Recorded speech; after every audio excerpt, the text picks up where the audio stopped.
நம்முடைய மாணவ மாணவியர்களுக்கு பள்ளிக்கல்வித்துறை ஏராளமான சலுகைகளை வாரி வழங்கி கொண்டிருக்கிறது.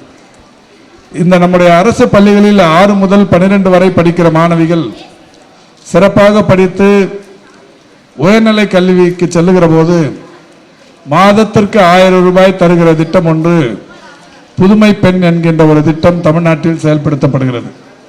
யாரெல்லாம் 12ஆம் வகுப்பு முடித்து நீங்கள் வெளியில் சென்று ஒரு BA, BCom, BSc போன்ற வகுப்புகளுக்கு சென்றால் 36,000 ரூபாய், BE போன்ற பொறியியல் வகுப்புகளுக்கு சென்றால் 48,000 ரூபாய், MBBS போன்ற மருத்துவ படிப்புகளுக்கு சென்றால் 60,000 ரூபாய் என்று மாதத்திற்கு 1000 ரூபாய் வழங்கும் திட்டம் தமிழ்நாட்டில் செயல்படுத்தப்படுகிறது.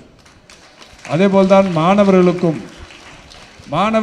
இன்றைக்கு தமிழ் புதல்வன் என்கின்ற வகையில் அவர்களுக்குமே 6 முதல் 12 வகுப்பு வரை படித்த மாணவர்களுக்கு, அரசு பள்ளியில் படித்த மாணவர்களுக்கு 1000 ரூபாய் மாதந்தோறும் தருகிற திட்டம் இன்றைக்கு செயல்பாட்டில் இருக்கிறது. ஆக புதுமை பெண், தமிழ் புதல்வன் ஆகிய 2 திட்டங்களின் மூலம் மட்டும் தற்போது எவ்வளவு பேர் மாதந்தோறும் 1000 ரூபாய் அரசின் சார்பில் பெற்று வருகிறார்கள் என்றால் 9 லட்சம் மாணவ மாணவியர் இன்றைக்கு 1000 ரூபாய் மாதந்தோறும் இன்றைக்கு பெற்று வருகிறார். அதேபோல் நான் முதல்வன் என்கின்ற ஒரு திட்டம் 42 லட்சம் இளைஞர்கள், குறிப்பாக மாணவர்கள் உயர்கல்வியை படிப்பதற்கு, திறன் மேம்பாட்டு பயிற்சியை பெறுவதற்கு இந்த அரசு நடவடிக்கை எடுத்து அவர்களுக்கு அது செய்து தந்ததன் விளைவு 42 லட்சம் மாணவர்கள் இன்றைக்கு தமிழ்நாட்டில் பயன்பெற்றிருக்கிறார்கள். இப்படி அரசு பள்ளிகளில் படிப்பதால் மாநகராட்சி போன்ற உள்ளாட்சி அமைப்புகள் நடத்துகிற பள்ளிகளில் படிப்பதால் அரசின் சார்பில் ஏராளமான திட்டங்கள் இன்றைக்கு நடைமுறையில் இருக்கிறது. காலை உணவு திட்டம், தமிழ் புதல்வன் திட்டம், நான் முதல்வன் திட்டம், புதுமை பெண் திட்டம் என்று ஏராளமான திட்டங்கள் உங்களின் பயன்பாட்டிற்கு மாண்புமிகு தமிழ்நாட்டின் முதலமைச்சர் அவர்கள் கொண்டு வந்ததன் காரணமாக இன்றைக்கு அரசு பள்ளிகளாக இருந்தாலும் மாநகராட்சி பள்ளிகளாக இருந்தாலும் இடைநிற்றலே இல்லாமல், ஒருவர் கூட இடைநிற்றல் இல்லை என்கின்ற நிலை உருவாகி ஒட்டுமொத்த மாணவ சமூகமும் இன்றைக்கு படிக்கும் நிலையை தொடர்ந்திருக்கிறது. இந்தியா முழுமைக்கும் உயர்கல்வி படிப்பவர்களுடைய அந்த சதவிகிதம் என்று எடுத்துக்கொண்டால் சராசரி சதவிகிதம் 29.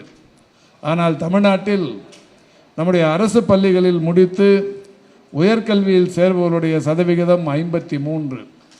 இந்தியா முழுமைக்கும் 29, தமிழ்நாட்டில் 53.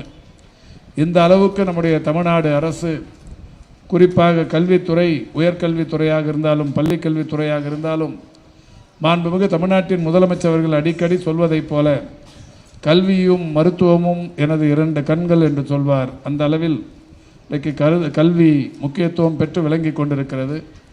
இந்த நிலையில் உங்களை கைதூக்கி விடுவதற்கு அரசோடு இணைந்து ஸ்ரீராம் ஃபைனான்ஸ் நிர்வாகமும் ஒருங்கிணைந்திருக்கிறது.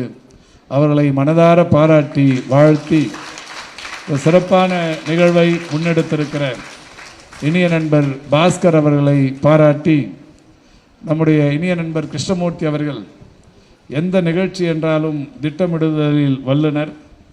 இந்த நிகழ்ச்சியை கூட ஒரு குறுகிய கால இடைவெளியில் நடத்திட வேண்டும் என்று சொன்னவுடன் மிக சிறப்பாக நடத்தி கொண்டிருக்கிறார். அவரையும் பாராட்டி விடைபெறுகிறேன். நன்றி, வணக்கம்.